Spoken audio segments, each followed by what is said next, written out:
মা বোন এই 3 দিন আমার বিটি মেনেই নেয় নাই, বড় বোন ছোট বোন দেখতেই আসেনি আজ 2 বছর ধরে। 10 লাখ দিলে তখন আমি জামাই তার জন্য আমি নিম্নে 1 লাখ টাকার জিনিস দিছি।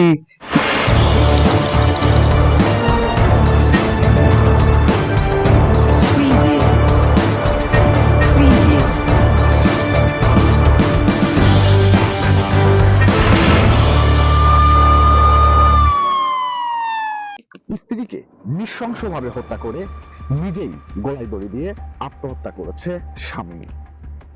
মেয়ের পরিবারের দাবি, এই নৃশংস হত্যাকাণ্ডের পিছনে জড়িত রয়েছে ছেলের মা এবং বোন। এমন নৃশংস হত্যাকাণ্ড ঘটেছে ঢাকার গাজীপুর জেলার কোনাবাড়ি থানার 5তলা ভবনে। স্বামী স্ত্রীর উভয়ের বাড়ি সিরাজগঞ্জ জেলার তারাস উপজেলার 3 নং সগুনা ইউনিয়নের সান্দুরিয়া গ্রামে। এলাকাবাসী সূত্রে জানা যায়, পারিবারিক ভাবেই গত 2 বছর আগে তাদের বিবাহবন্ধনে আবদ্ধ করা হয়। আমার স্বামী ফোন দিছে, আমার বিটি জামাই ফোন দিছে, দিয়ে জামাইয়ের ফোন বন্ধ আর বিটির ফোন খোলা, বিটির ফোন বাজছে, তখন ধরে না, দিয়ে তাই চোরা বিলে গেছে, যায় আমাকে ফোন দিচ্ছে, মিষ্টির মা দেখো বিটি ফোন ধরছে না, জামাইয়ের দিয়ে বন্ধ। তখনই আমার গান ফিটে গেছে, আমার বিটি দুনিয়া শুরু চলে গেছে, শেষ করে দিয়েছে আমার বিটি। তাড়াতাড়ি তুমি যাও, যা দেখো তো বিটি আছে নাকি। থেকে লিয়ে গেছে, বৃহস্পতিবারের দিন গেছে, শনিবারের দিন এই ঘটনা ঘটাছে, শুক্রবারের দিন গত রাতে ঘটাছে। আমার কলজা ফিরে নিয়ে গেছে। আমি আর ভিতর চাই তোমার কাছে, আমার বিটি যদি ভালোভাবে ওই মারিয়া ভালা দিল মনে বুঝ দিল, মুই আমার বিটি শাস্তি দেখে সভা করিয়া মারিছে, কত আছে বিটি করেছে। মা বোন এই 3 দিন আমার বিটি মেনেই নেয় নাই, বড় বোন ছোট বোন দেখতেই আসেনি আজ 2 বছর ধরে, ওরা আসেই নেই, বিটি দেখতেই আসে নাই, কত কি দেখা লাগবে। হ্যাঁ, টাকা 10 লাখ দিলে তখন আমি জামাই তার জন্য আমি নিম্নে 1 লাখ টাকার জিনিস দিছি, যে আমার জামাই যাতে ভালো হয়, বিয়ে যাতে ভালোবাসে। তবু আমার বিটি কোনোদিন হরালিতে আসে নাই, আসে কয় নেই যে আমরা বাসাত নেবো, কিন্তু এইভাবে আমার বিটি ফাঁকি দিয়ে লিয়ে গেল, টাকা দেওয়া শিকার হইলাম আর ঢাকা লিয়ে গেল, লিয়ে যা আমার বিটি দুনিয়া ছেড়ে শেষ করে দিল। আমার বিটি বস্তা করে জিনিসপাতি দিয়েছে, ভাই বলে শ্বশুর তুই লিয়ে যা, কাপড় চুপুর লিয়ে যা, মায়ের খেতে টেতে দিতে কোষ, দিয়ে তুলে ফিতে কোষ, তাহলে তার মনে তো ফালাকি আসছিলই যে আমার বিটি শেষ করার জন্য পরিকল্পনা। আর বিটির সমানে ফোন দিচ্ছে, তোমার পরীক্ষা করবো, আসো বেড়াতে পরীক্ষা করা লাগবে, তোমার অসুখ, তুমি আসো। ওই বিটি কারো লিয়ে গেল, তারা শুদ্ধ, তার শ্বশুর শুদ্ধ আসছিল, আসে আমার বিটি দিয়ে দিল, আমার বাড়িতে আসলো। আসে গত 2 বছর আগে পারিবারিক ভাবে বিয়ে হয় প্রতিবেশী গ্রাম সিদ্দিকুর রহমানের ছেলে সোহাগ রানা ও মোবারক হোসেনের মেয়ে মিষ্টি আক্তার ময়ের সাথে। বিগত 2 বছরে 2 মিনিটের জন্য শ্বশুর বাড়ি থাকতে পারেনি মিষ্টি আক্তার। কারণ হয়ে দাঁড়ায় তার মা এবং 2 বোন। মানে বিয়ে হবার আমার নাতিনে করে তো মানে লয় নেই, 2 ননদ আর শরী মানে লয় নেই, 10 লাখ টাকা দিলে পরে মানে নিল নি, কিন্তু বিয়ের সময় কোনো টাকা টুকার কোনো প্রশ্ন ছিল না। এখন সেইটা ইয়া করে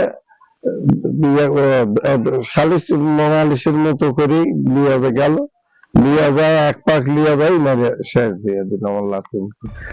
আমার মেয়েকে বিয়ে দেওয়া হয়েছে 6 থেকে 7 লক্ষ টাকা খরচ করে, তাহলে সোহাগকে কেন 10 লক্ষ টাকা দেওয়া হবে না, এমনটাই দাবির কারণে মিষ্টি কখনো শ্বশুর বাড়ি যেতে পারেনি।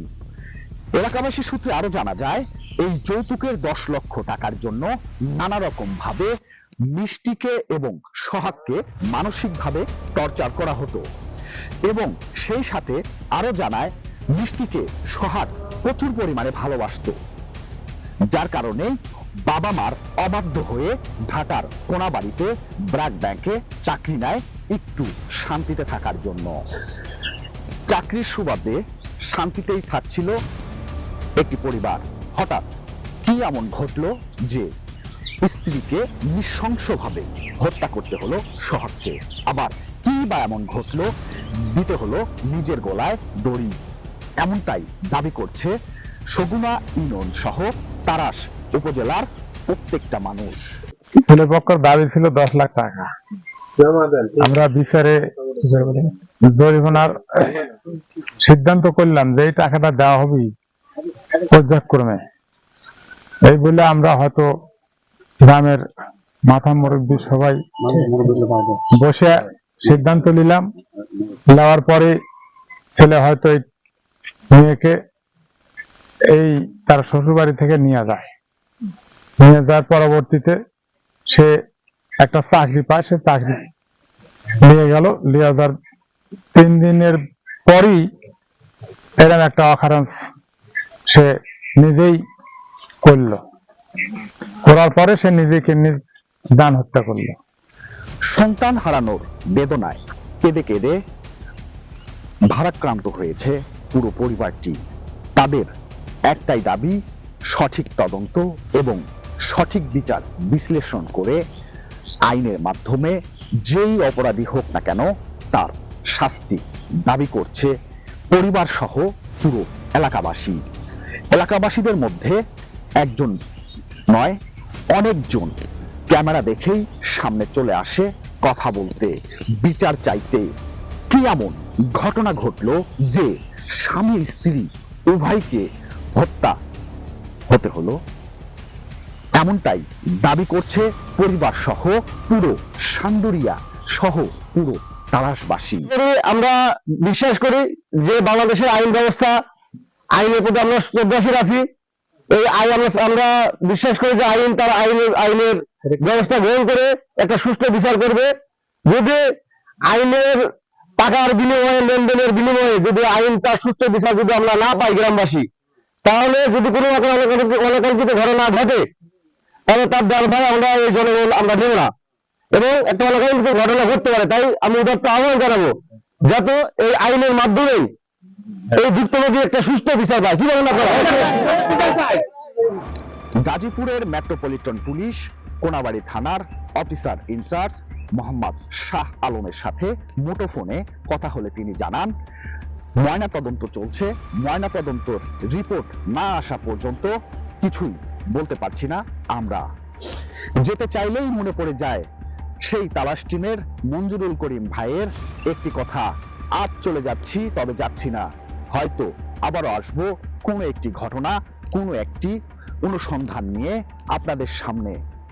ততক্ষণ পর্যন্ত ভালো থাকবেন, চোখ কান খোলা রাখবেন, সুস্থ থাকবেন এই কামনাই করছি, এবং আমাদের তারাস অপরাধনামা পেজটি লাইক, কমেন্ট এবং শেয়ার করে ঘটনাগুলো সবাইকে দেখার এবং জানার জন্য শেয়ার করবেন।